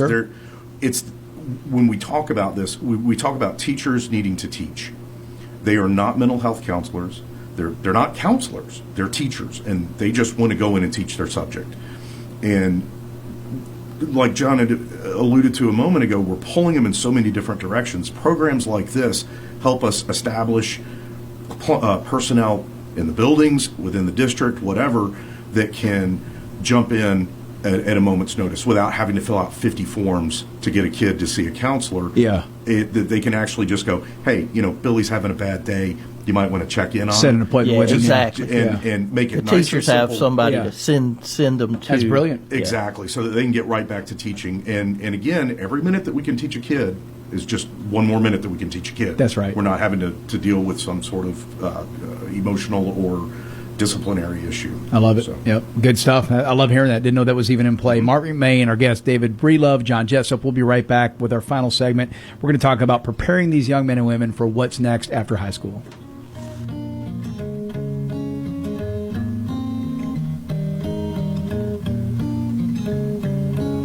Make sure your diesel is ready for every season by stopping in at Leadfoot Diesel. Their technicians have many years of combined experience to keep your Cummins, Power Stroke, and Duramax running the way it should. Plus, they can improve fuel mileage, perform upgrades, AC repair, and they offer tires, wheels, lift kits, and more. Diesel owners from all over the country trust Leadfoot Diesel, 320 Mayfield Drive in Monroe. Stop in or go to leadfootdiesel.com. Double D Plumbing is a local, owned, licensed, and insured plumbing company in Loganville. You can reach Double D Plumbing at 770-466-8370. They have the ability to take on any plumbing job regardless of size or difficulty with experience in all phases of plumbing, including commercial and residential, tankless heaters, sewer cameras, and drain cleaning. Call Craig Shepard at 770-466-8370 or visit them on the web at ddplumbinggeorgia.com. You're going to like the way they flow. Leadfoot Mulching and Grading offers land clearing, hauling of gravel and sand, and more. And now offering screen topsoil for the farmer or homeowner, asphalt paving, and more. No job is too big or small. Locally owned and operated, it's Leadfoot Mulching and Grading, serving all of North Georgia. Fair prices and great customer service. Phone 404-909-5227 or go to leadfootmulching.com. Have you been putting off auto repairs? Do you want a body shop you know and trust? Go see Auto Correct Collision. Auto Correct is a family-owned and operated collision center with over 45 years of experience. Their equipment and training exceed industry standards. No repair is too big or small. Ask about the special drawings and mention this ad for a discount. Visit Auto Correct Collision at 409 Mayfield Drive or call them at 770-207-1241. Welcome back, Marc McMain. Last segment with John Jessup, David Breelove. These gentlemen are part of the Walton County School Board. This has been a great discussion, talking about everything related to public school system. We are blessed in Walton County, as are the folks in Morgan, as are the folks in Oconee, as are the folks in Barrow County and beyond. These are great school systems that are all striving to provide an incredible teaching experience so that our young men and women are ready for what's next. And guys, I want to talk about that. And so we'll cue it up with this, John. When I was chairman of the GOP, we did a little video when we were trying to recruit people to join our ranks. And it was, hey, you came to this area for a reason. We've got great schools. We've got trusted law enforcement. We have leaders with a vision and plan for growth. Nobody's perfect, right? Mm-hmm. These are all human beings that are making tough decisions, right? So we're doing the best that we can. But I think one recurring thing, and we'll get on this, when a child graduates from high school, we want them to do, what was it, John? You said Yes, basically either have them, it's the 3 E's, that's either enroll in college, enlist in our military, yep, or basically be employed. Get a job. Or employable. Yeah, get a job. Go to work. Yeah, if you're not ready for school, there's nothing wrong. I did it. I went to work for a year after high school, collect my thoughts, right? Yep. And just saved up money. But it's but there's something that keeps popping up. And David, I just wanted your perspective, and we'll go to you first and this and back to you, John. Mm-hmm. Work ethic. Mm-hmm. Do the young people, I mean, we're teaching them the ABCs, we're teaching them science, teaching them math, but are we teaching them to work? And we are. There are programs, typically those things don't kick in until high school. So what I found is those kids with a strong work ethic, things like that's driven from home. That comes from mom, dad, the grandparents, or whoever the guardian is, driving those behaviors at a young age, and earning things like that. We had tricks around our house to if you want 15 minutes of video, you've got to read for an hour, and here's a poker chip. If you want to eat dinner tonight, I know, mow the grass. You've been talking to my son. I never withheld food from him. No, I'm kidding. It is important, and the high school is where we've got work-based study, things like that.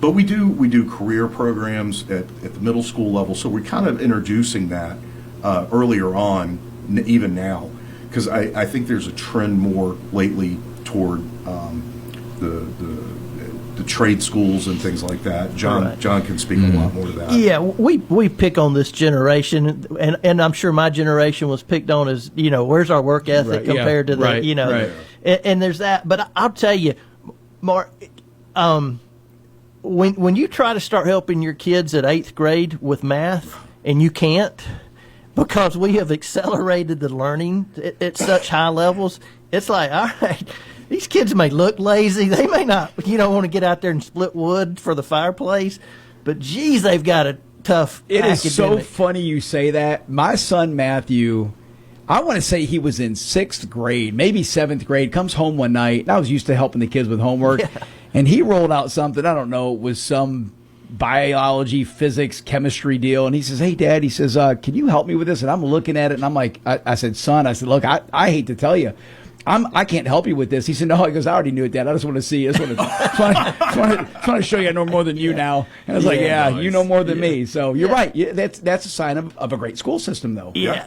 And, I want to talk about this, too, because it does come back. I heard a little speech by Admiral McRaven, who was, if you're not sure, heard of him, he was the SEAL Team 6 Admiral. Killer speech. Yeah. He's speech. done several, and one of them was he was asked about, hey, these young generation, they're not as good as the prior generation, and he talks about, don't ever ask me that question until here's my answer. You hadn't seen them pick up their rifle, march down that road in the face of danger. Our kids today, they get picked on about it because they're on social media and so much, but when it's their time to step up, they're going to step up. Yeah. That's the future is that's bright. the American way. And I'm convinced that our best days are still ahead of us. Now, I agree with you, we John. have issues certainly on the politics, the Democrats and Republicans, but if we could just get together on some of the major issues, our greatest days are still ahead of us. I love it. I agree. Yeah, So. it's well said. It is. Guys, let me bring up another subject. This is something that Chassie and I, we've been hitting on quite a bit lately, especially with RFK coming out with the new food pyramid and making nutrition, kind of a central part of his efforts. What steps are being taken place in the school system? I joke around that when we were kids and we went to public school, which we all did, I'm assuming you guys went to public school, you had really two options you could make at lunch: white milk or chocolate milk. But everything else was just set, right? Yeah. You were having whatever the meal of the day was. Yeah. And now I know schools have catered much more to some of these schools. I've been to some in Gwinnett County that it almost looks like a food court at the mall, right? Yeah. And the kids are able to make a decision of what they're going to eat each day. And that's concerning to me because childhood obesity and adolescents' diabetes are through the roof. And is it incumbent? Is this a school board thing? Is this from the state level? Maybe the main guy? Federal. Or federal. It's federal. Yeah. Most of the food guidelines come from the federal level or the state level. So you guys can't deviate from what they said? No, sir. Their money is blended into ours. Yeah. But does the superintendent even have jurisdiction over the? Yeah, no. I don't think they do. Listen, not to get too political on here, but people ask me what I think about the education level at the federal level. Department of Education, Education basically, right? And here's what I'll say. I want that money that they provide, but I don't want that department. You don't need anything else. I don't need them telling us in Walton County, and I'm sure most school districts would agree, how to educate, how to run our schools. Right. Amen to that. I love that. Yep. Unfortunately, to get their money, some strings do come attached to it. But I think by and large, our cafeterias do an incredible job of giving as good tasting food as they can and as many options as when I had available. lunch at Loganville Middle School, it was fantastic. It was great lunch. And I'm not picking on the school, so I'm just wondering, hey, are we what can we do to be sure the kids are eating? And a big thing for me is exercise. It's a big deal. It is. And there's an initiative. There's an initiative right now. Is there? There is. It's kind of floating around some of the districts right now. I imagine the state will pick up on it, where they're actually going to start introducing recess at middle school and high school. There's districts that are already implementing recess. Hey, I got an idea. You heard this first on the Marc McMain Show. You guys know my background. My first business, I was a martial artist. I had the largest taekwondo school in the state of Georgia. I say we make martial arts mandatory. All right? We turn out a bunch of MMA fighters, all these high schools. There you go. Yeah. Dude, There you go. Now we turn this on its head. No, but I would. I think that's great. If you could mandate activity, it doesn't mean you have to join a sport, right? No. Not every kid wants to be a part of a team, but I do think every kid should exercise. Yeah, I think it should be I totally agree. We probably need to look at that in some way as well. Encourage just I'll head it up. some physical activity. Yeah. I can be like a drill sergeant. Yeah. I don't know. I can barely do chin-ups anymore. Yeah. Got a little chubby in my later years. I would like to touch on, if we do have plenty of time. left, Yeah, go ahead. Yeah. Yeah. So we've talked about the basically enroll, enlist, employ. Yep. The 3 E's. Let's talk a little bit about at the high school level. Of course, certainly we've got that career path for those students wanting to go, on to a 4-year or whatever college institution. Yep. And certainly, we allow the recruiters into our high school for those students that are interested maybe in the military, whether it's short-term or long-term, opportunity.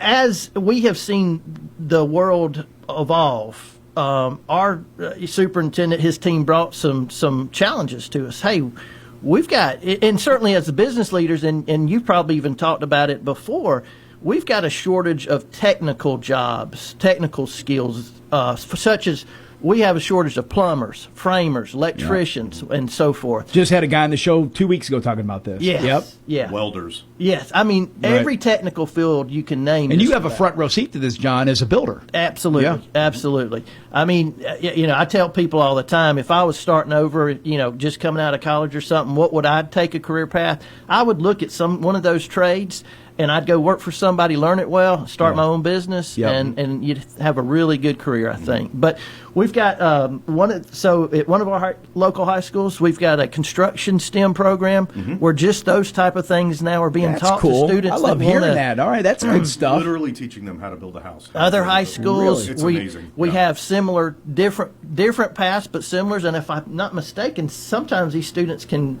elect to. They go to the other schools. Yeah. ROTC is a good example where I think ROTC is based out of Monroe area. Yeah. So we actually have students coming from Loganville and Walnut Grove over to because they want to participate in the ROTC. In the ROTC program, it's more about the program. And I would choose industrial HVAC. Yeah. That would be if coming out of high school, if I knew what I know now, I would be an industrial HVAC person.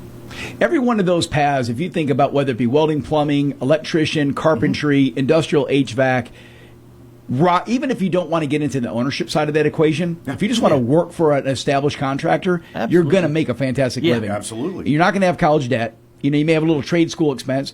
But the guy that we had on here a couple weeks ago, I think he said his plumbing program was like $5,000 or $6,000, and oftentimes the contractor will pick that up. Exactly. They'll pay the tab. Yep. And it's, I think, a 6-month or 12-month program, and you're turning wrenches before you know it. We need internship programs in the community. We need journeyman programs in the community.